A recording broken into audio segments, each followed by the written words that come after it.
The following program may contain coarse language, violence, nudity, mature subject matter, or scenes which may not be suitable for all viewers. Viewer discretion is advised. All Hit Radio.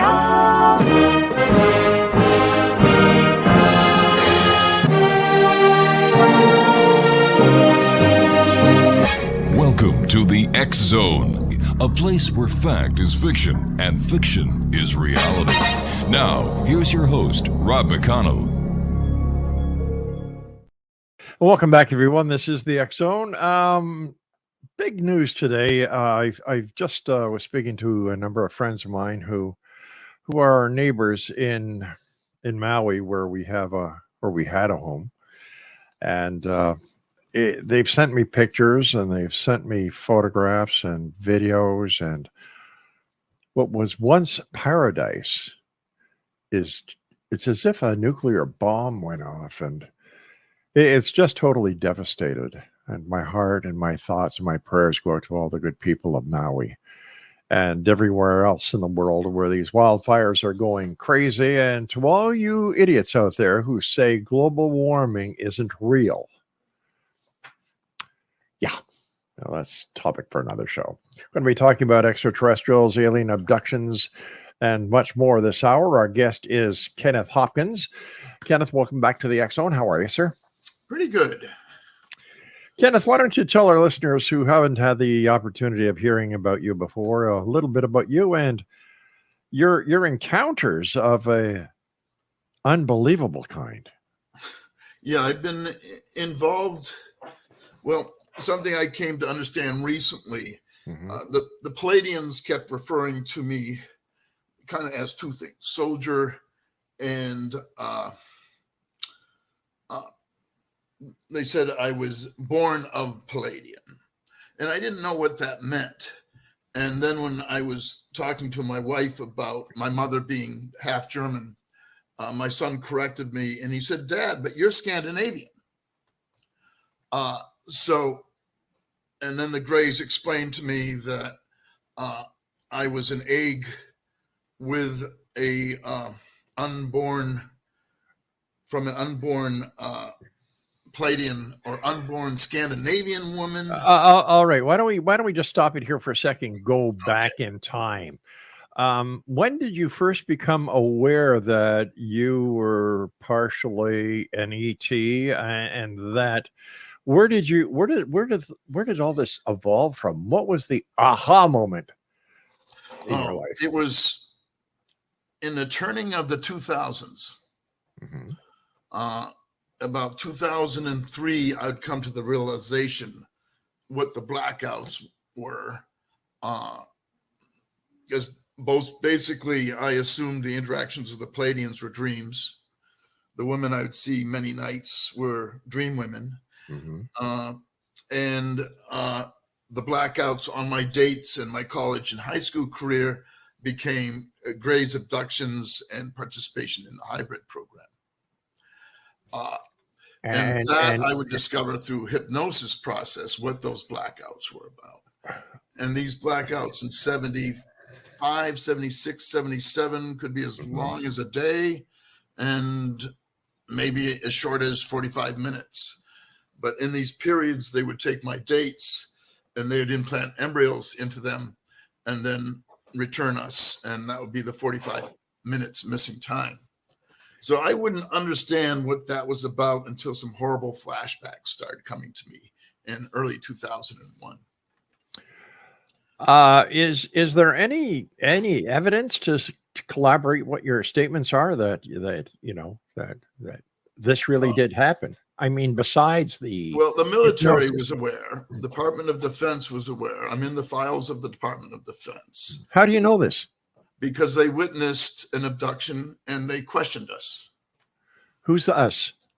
Myself and the woman that was getting the embryo implant. And so how did the military get involved? I was set up at a job at Northeastern University, from Northeastern University for Department of Defense as a cooperative education job. And it required top secret clearance. And I had been bringing my dates to the building that was being utilized for training Middle Eastern students. And they became suspicious of bringing the different girls for some reason. The place kind of mystified me. Had a big spider on the door, the fly in the spider web, was made out of stone. And so I was, showing, and I didn't know about the top secret security clearance that they were doing on me. So they detained me when I came to show it to my girlfriend. Then they followed us, and this is all written in UFO Girl, which was published in 2015. And while they followed us, they watched the abduction occur. So then, of course, they questioned us afterwards. And with the screen memory, we thought we had seen the movie Blazing Saddles. And we had no reason to believe otherwise. They'd questioned the woman about 2 weeks later. So when they further questioned me about the movie, I knew nothing of the movie. But at that time, I was 22, things were moving on fairly fast. So I really didn't give it much attention. Later, I'd realize they would question the girl about 2 weeks later. She would not go out with me after that. And that was the beginning in the first book of 3 women's abductions. Okay, let's stop here for a second. You're 22 years of age. You're at a university. Was there alcohol or drugs involved? Marijuana, I'll take some blame for, and alcohol, beer. But for the most part, it was just the passing of time. You look at your clock; it's 9 o'clock. Boom! It's 9:45 in a split second, with a 16-hour missing time. It was daytime, 10 a.m. Next I know, it was dark, 2 a.m.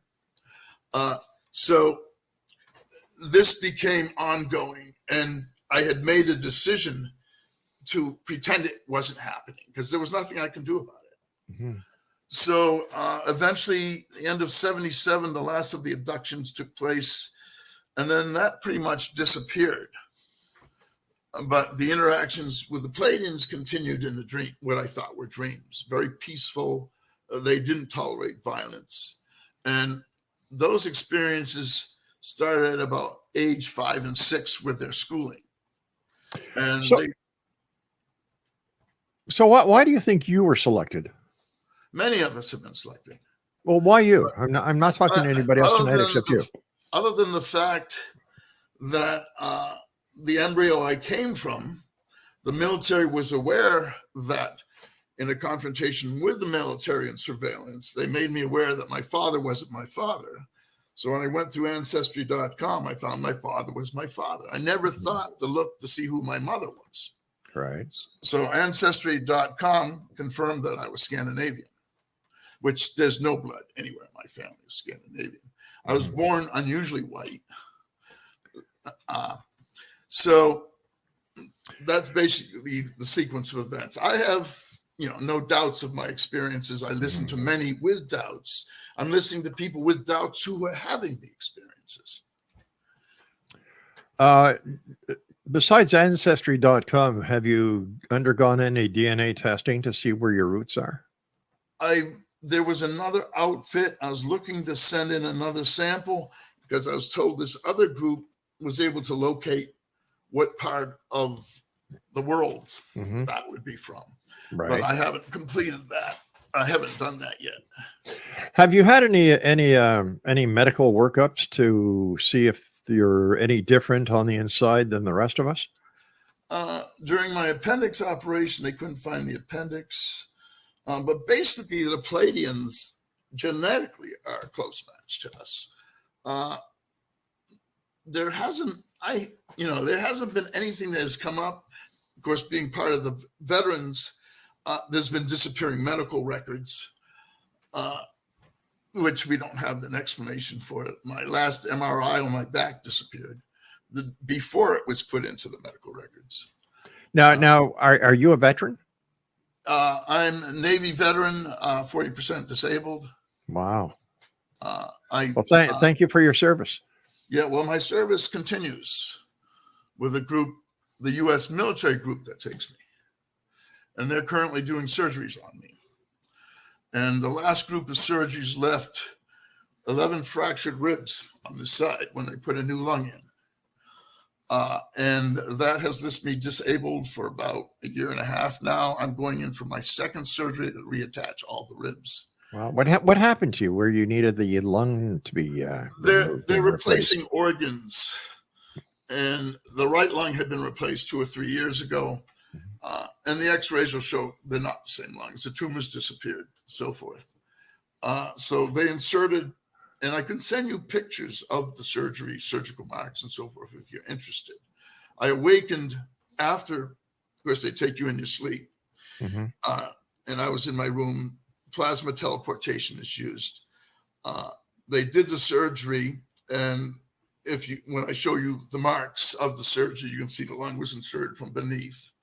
And I think what the problem was, we're using the excuse, the Omicron infecting the left lung broke all the ribs. But I think what happened is they put the lung from a clone from a younger man, and the lung was too big for the chest plate.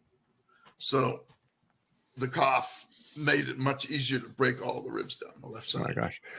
Why didn't the Pleiadians take care of you? The Pleiadians haven't done much medical. The Greys have done most of the medical. The Pleiadians has been education, their breeding program, and communications. I was writing a lot with Facebook on communications, political structures, economic structures that they come and they believe in. And I'm looking to collect more information in my book after this book on the different structured societies that the higher frequency celestials come from. All right, stand by. We've got to take our first break in Exo Nation. If you'd like to get more information about Kenneth, he has a he has a Facebook page at facebook.com/Kenneth Hopkins 9. And Kenneth and I will be back on the other side of the short break. Whatever you do, don't go away, because this is the X Zone, a place where people dare to believe and dare to be heard. I'm Rob McConnell. We'll be back. Welcome back, everyone. Kenneth Hopkins is our guest. His Facebook page is facebook.com/Kenneth Hopkins 9. Kenneth, how old were you when you first, based on your past life regression or your hypnosis, how old were you when you had your first abduction? I believe there was before I was 5 or 6. Really, yeah? But 5 and 6 was when the classes with the Pleiadians started. What kind of classes? They taught, we were learning medical procedures. We were learning physics, chemistry, math, medical procedures. And we were learning their basic, what they taught their individuals. Now, what kind of medical procedures were they teaching? Well, there was numerous ones. I can remember a couple accounts. One, I was in a ship behind glass, and it was a simple procedure they were doing to these men with what looked like a long, Teflon needle. And it was attached to a syringe, and they were putting it in the men's gums up in the back. Right. And the men were, and I was behind, they were showing me the process. The men wouldn't take it. They wouldn't tolerate. So eventually they dismissed the men. They brought the women in, and the women were jovial, laughing, talking, and taking the procedures quite readily. That was one procedure I witnessed. Another procedure they were working on, and I had a classmate I was with, I believe she's a hybrid. I believe most of those I was involved with are hybrids of Earth.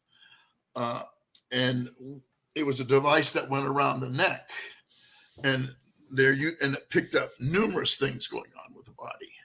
And they were showing us how to use the device. And then they're going to have us practice on people. We were a little concerned about putting something around a person's neck. That was one class. I've written most of my encounters starting in 2012, I think, in Facebook. I went to, and they were breaking into my home, getting into my diaries. Who are they? Who are they? The military group that I'm affiliated with. Now, is there any proof of what you're saying? I'm telling you what my experiences are.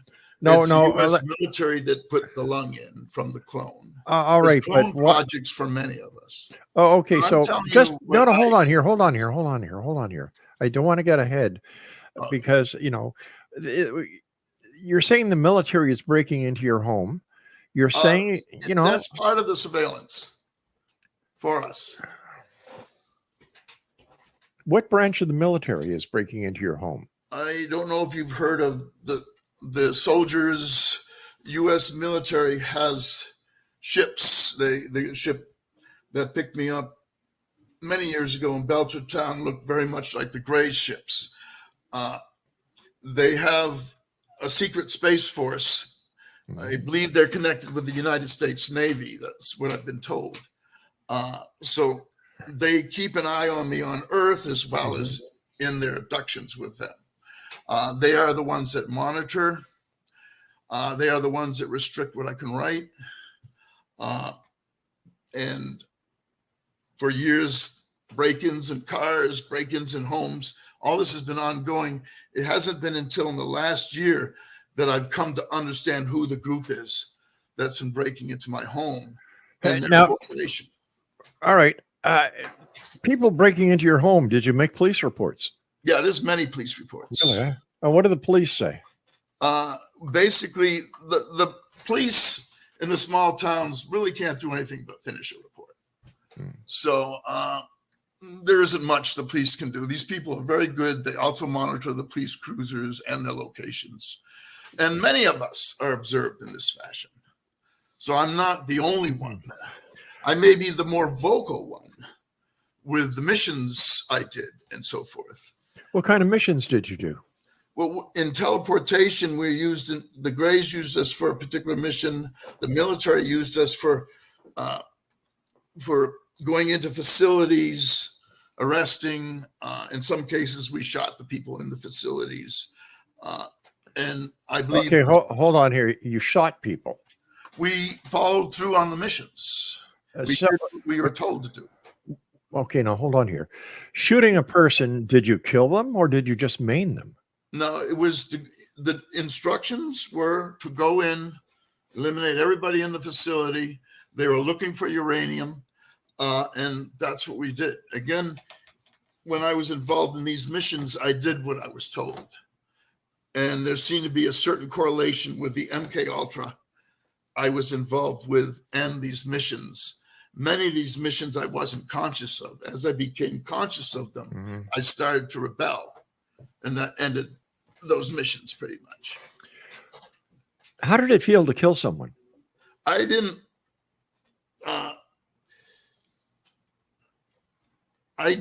It was probably the first time I was conscious of killing somebody.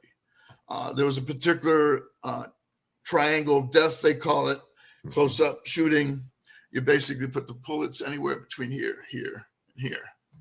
And so went in after killing the second man, the gun jammed. I became furious. That was when I lost it. That was when I became conscious of these missions. And so I whipped the gun. That's been the last mission they've had me on. How many missions were you instructed to take out someone? Did you do? The other one, we entered a facility, 3rd floor. And when we entered, everybody was terrified of us. The guy approached, jumped out of a window. Those are the only 2 missions I really have full recollection of. Do you fear any retribution going on national television and radio and saying that you've killed people? No, I don't. The military, because of my involvement in this program, is obligated to protect me.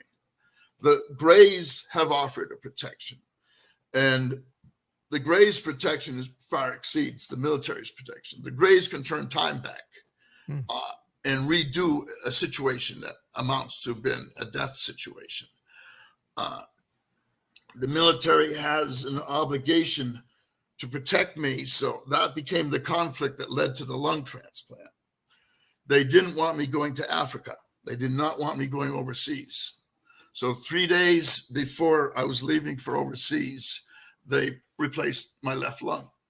Now, when you say 3 days before you went, you were scheduled to go overseas, was this as a member of the military, or was it a member as John Q. Public? It was to be with my wife in Uganda. I see. If, you know, like earlier on in the show, you said that the Pleiadians taught medical procedures. They taught a lot of things. But why couldn't they take care of you if they were so medically advanced? I didn't say the Pleiadians were medically advanced. The ones that are medically advanced are the Greys. But it was the Pleiadians who taught you medical procedures. They were teaching us their medical procedures. But the only thing the Pleiadians did was immunizations, and that was about it. And the Greys did immunizations too.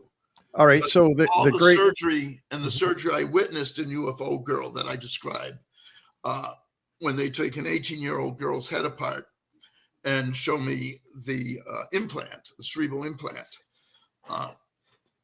I saw how their methods work. And as a child growing up, they would take parts of us off of us, arm, leg, and then reattach. When they did work on my eyes, they took my eyes out. So the Greys had procedures that they suspended the body, did the surgery, put the body back together, unsuspend it. And that was what I pretty much witnessed in UFO Girl. So the Pleiadians and the Greys are they the two major alien aliens that are here? In my interviews worldwide, I came to over a dozen different celestial groups interacting with man. My research has been on the positive, higher frequency groups. I've got enough of the reptilian abductions.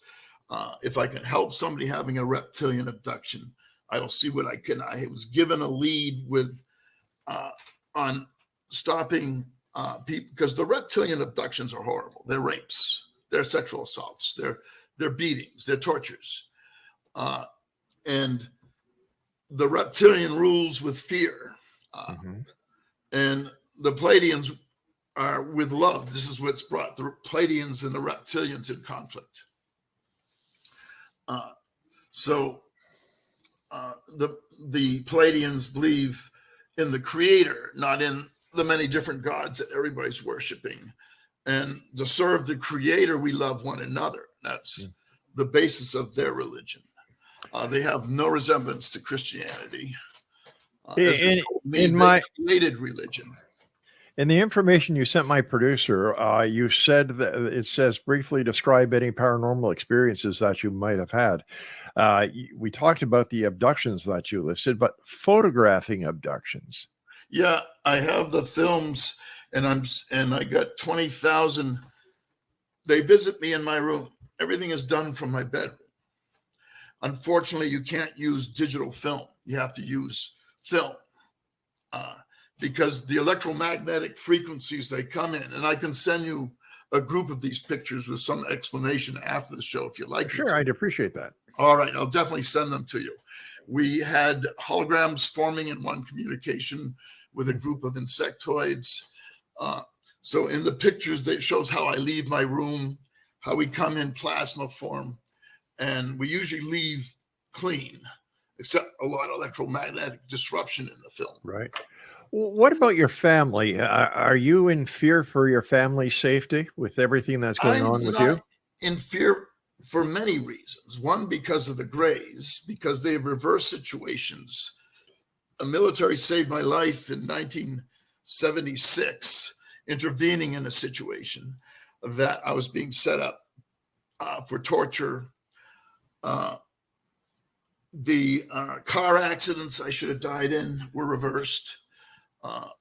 Assaults, for the most part, I haven't had to deal with assaults. Car accidents and motorcycle accidents I should have died in. And it wasn't because I was reckless. It was with the abductions, you get very little sleep.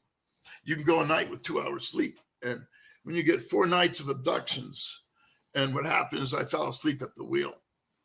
at the wheels, and another one's hitting sand with a motorcycle, going in. Everything seemed to be with 18-wheelers for some reason. So when I was looking at death, next I know, I'm going quietly on a road.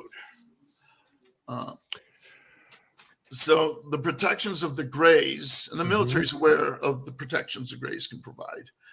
The Greys are masters with time. The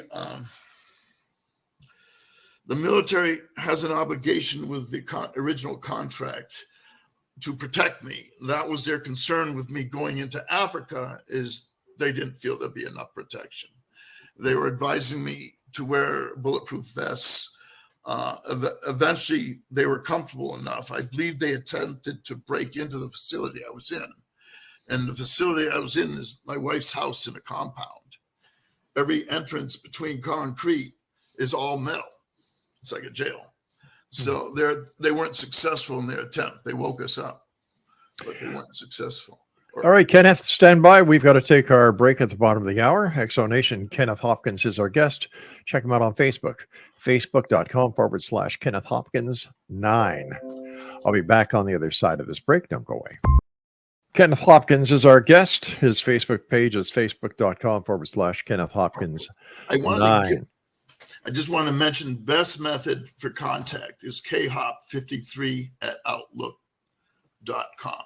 All right, we'll make sure that goes up on our screens. I've been interviewing people worldwide in many countries, and the interviews, as I said, with the higher frequency beings.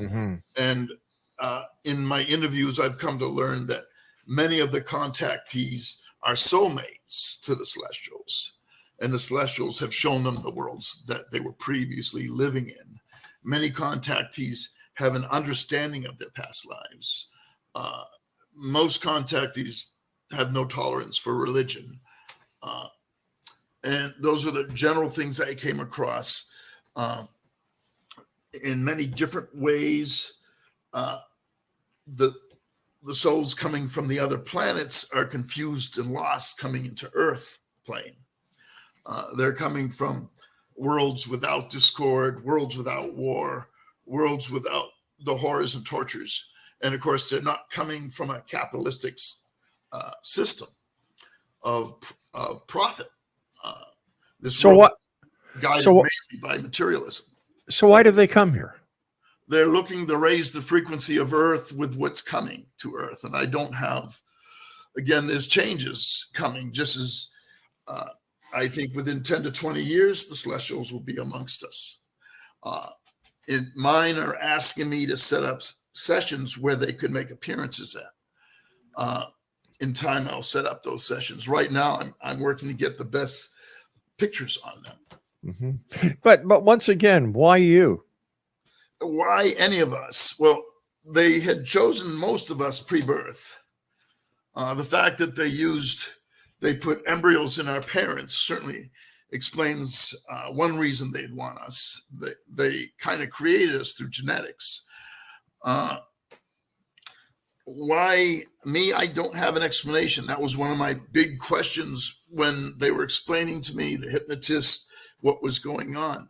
As much of what we experience isn't conscious, and then some of it is conscious. Without the hypnosis, would you have any recall? A lot. From the visitors in my bedroom, a lot. But if you have this recall, why did you need hypnosis? Hypnosis was for the periods, as I said, 2/3 of our abductions, we don't have recall. 1/3 of our abductions we do. So we can have partial memory of an abduction. And so we may go into hypnosis to get further detail of it. But there's a large portion, and it's a dissociative process with the Palladian abductions. And the same thing with the Greys abductions. They, just like the MK Ultra, they create alternates of us. They take us from our sleep.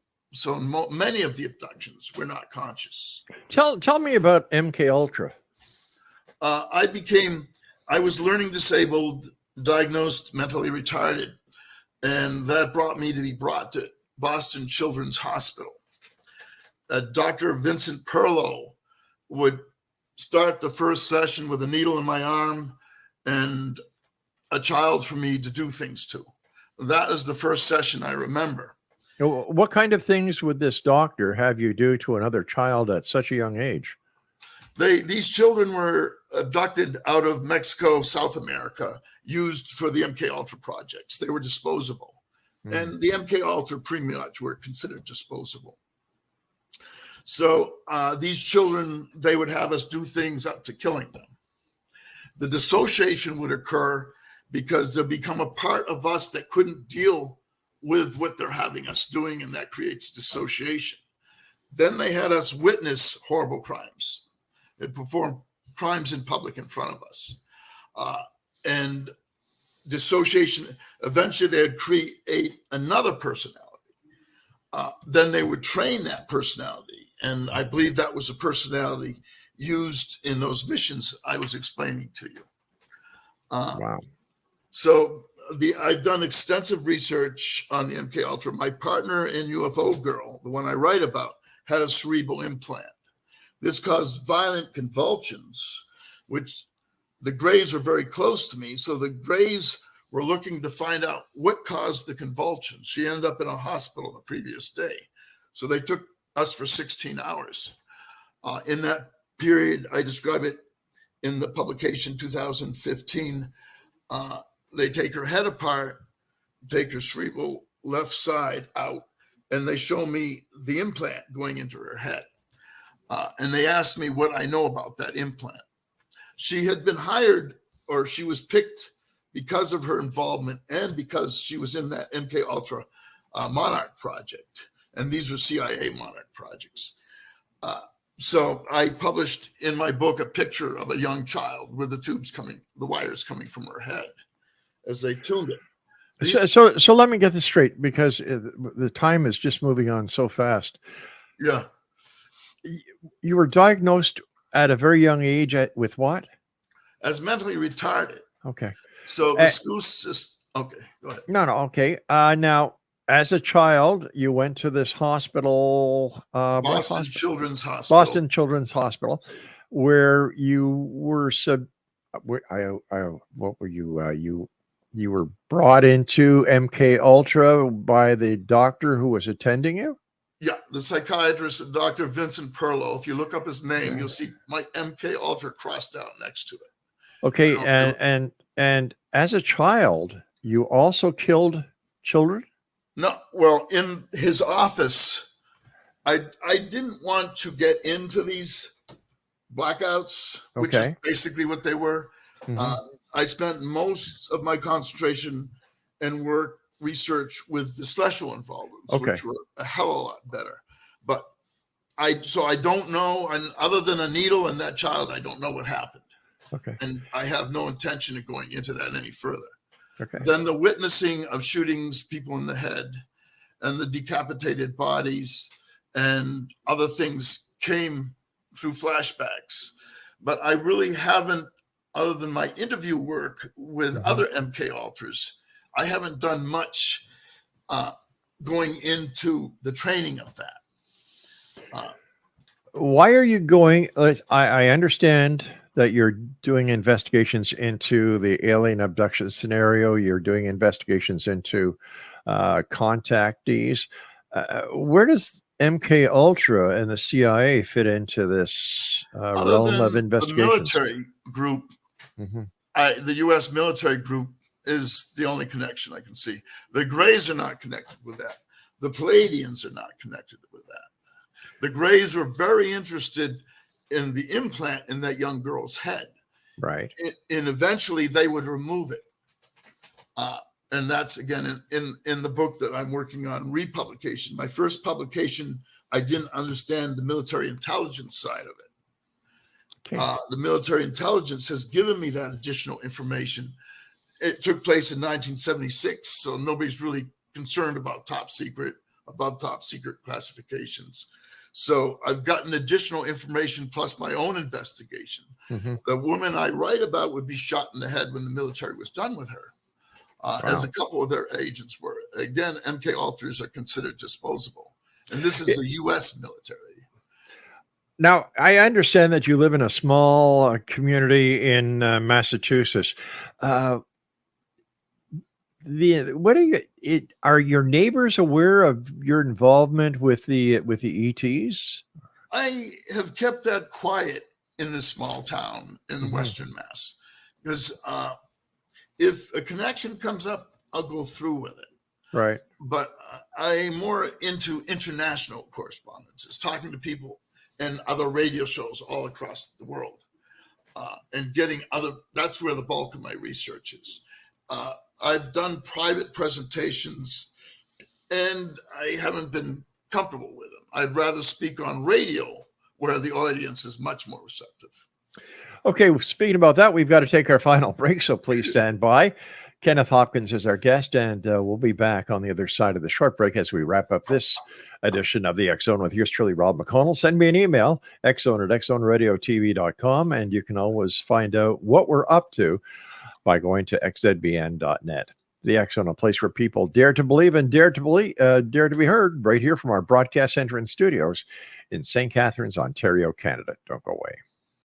And welcome back, everyone. Our guest, for some reason, is no longer with us. He kind of disappeared during the last commercial break. But I must tell you that, wow. I've had some weirdos on this show before. I've never had anyone confess to killing people before or being... You listened, you heard it. What do we do with this? Is this an example of what kind of people are actually believing that the aliens are out there? Is the government, the U.S. military, sanctioning murder? I don't know. His story seems so far-fetched. So far-fetched. It's... I've never had anybody admit to killing people before on the show. And I must tell you, as a former police officer, it bothers me. And I think that what we're going to do, in fact, my producer has already contacted the local law enforcement and the Massachusetts State Police, as well as the military police. And they will be getting a copy of the show after we finish it in a little while. I don't know. Do me a favor, X-Zone Nation. Spread the word about this show. Let's people like this cannot go on. They just can't go on air and just uncensored say what they want to say just for a little bit of notoriety. Now, I believe it's our obligation as citizens and my obligation as a broadcaster and a former police officer to do something about this. And we will. And we will keep you, the members of the X-Zone Nation, abreast of what we were doing and why, who we spoke to, and what actions will be taken. We'll also keep everything online on the Canadian News Network website at www.canadiannewsnetwork.com. I'm sorry, .net. That's CanadianNewsNetwork.net. We're going to be breaking off now, and we will see you on the other side of the news at the top of the hour as the X-Zone continues with yours truly, Rob McConnell, from our broadcast center and studios in St. Catharines, Ontario, Canada. Don't go away.